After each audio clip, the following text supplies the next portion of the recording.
a propósito, porque hay evidencia del tema y además se puede recurrir a los diarios de la época y a las informaciones que existen en los archivos del Servicio de Inteligencia y de todas las Fuerzas Armadas. El primer atentado de Abimael Guzmán con sus huestes asesinas no fue el de Chuschi del 17 de mayo del 80, el día de las elecciones generales de ese año. Y eso siempre lo han puesto como el primer atentado y que fue la fecha en la emblemática. No, señor.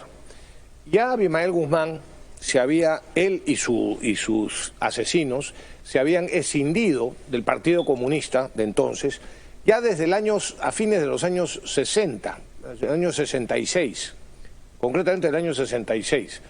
Según el propio Carlos Tapia, que todo el mundo decía que era un gran senderólogo. Claro que era un gran senderólogo, pues conocía y era amigo de Abimael Guzmán y era además discípulo político suyo. Le llamaba jefe a Abimael Guzmán.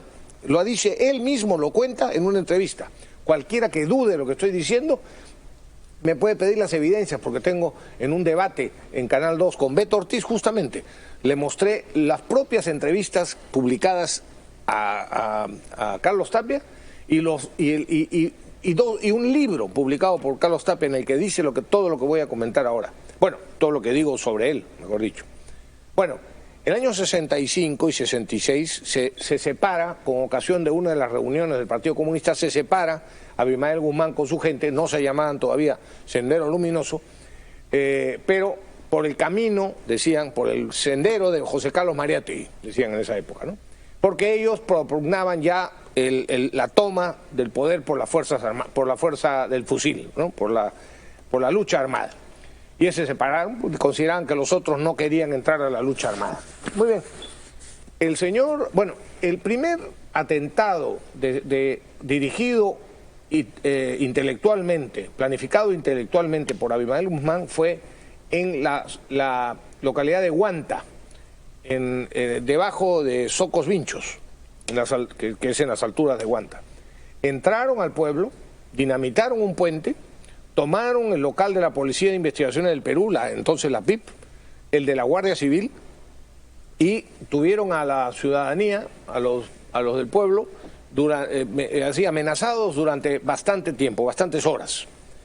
Como consecuencia de ese atentado, que como digo fue el primero dirigido intelectualmente por Abimael Guzmán, no fue físicamente, así era de cobarde, pero sí por alumnos y seguidores suyos ya de la Universidad de Huamanga.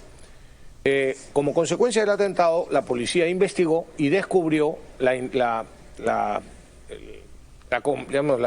autoría intelectual de Abimael Guzmán y por tanto lo detuvo junto a otros profesores de la Universidad de Huamanga. Y entonces, gracioso, algunos profesores de la Universidad de Huamanga, que eran compañeros de cátedra de Abimael Guzmán, entre ellos, concretamente 3 nombres, Carlos Tapia, Carlos Iván de Gregori y Alberto Morote, publicaron sendos avisos, comunicados en diversos periódicos del país, yo tengo algunos, exigiéndole al gobierno que liberara a Abimael Guzmán, que había sido detenido y que estaba siendo violado en sus derechos fundamentales, en sus derechos humanos. Esos 3 que acabo de nombrar, junto con otra decena de profesores, compañeros de Abimael Guzmán, firmaron este comunicado e hicieron y promovieron una serie de huelgas universitarias pidiendo, entre otras cosas, esa liberación de Abimael Guzmán, que por primera vez había sido detenido, culpado de ese atentado en Huanta. Bueno, el resultado fue que la presión fue tan grande que finalmente el gobierno militar, seguramente por contactos de algunas otras personas, lo soltaron a Abimael Guzmán. Sí, y lo soltaron en el año 70. Así que eso no se repite, no se cuenta, nos habríamos librado de todas las matanzas, todas las muertes, todo el dolor y el sufrimiento que nos ha causado el criminal que acaba de morir.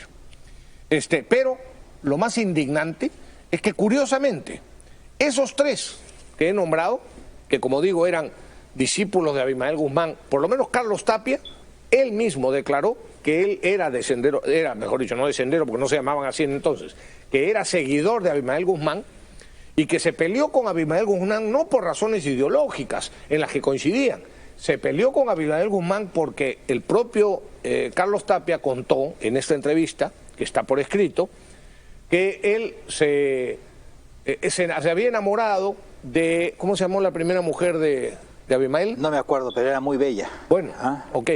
Se había enamorado de esa mujer y que le parecía indignante, le generaba indignación que se hubiera fijado en un hombre mayor como Abimael Guzmán cuando él era tan joven como ella, ¿no? Y entonces esa fue la razón por la cual se separó de Abimael Guzmán. Sí. Así que no me venga Tapia a decir ya no puede, que en paz descanse. Yo no me puede, siempre lo consideré una hipocresía cuando decía que era experto en el senderismo y que él siempre se opuso. No, señor, no siempre se opuso. Puso bombas cuando era del MIR, él, y consideraba, también escrito por él, que la acción más trascendente del MIR fue el asesinato de 7 policías, no lo llamaba asesinato, ¿no? Fue la emboscada que le hicieron a 7 policías que asesinaron en la zona de Ceja de Selva. Bueno, esos 3, Carlos Tapia, Carlos Iván de Gregori y Alberto Morote, fueron nada menos que nombrados miembros de la Comisión de la Verdad, que llamamos aquí con Pepe Bárbara la indignante y mentirosa comisión. Comisión de la Verdad. Sí. Qué horror. Qué horror. Me acuerdo mucho de eso, ¿no?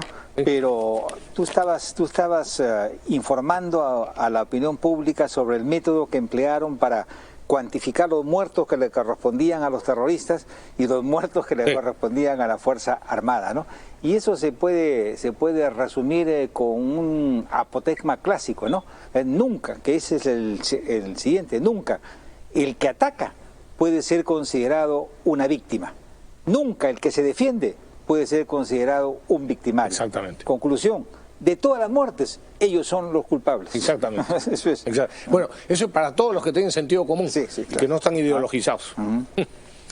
Y atención, atención.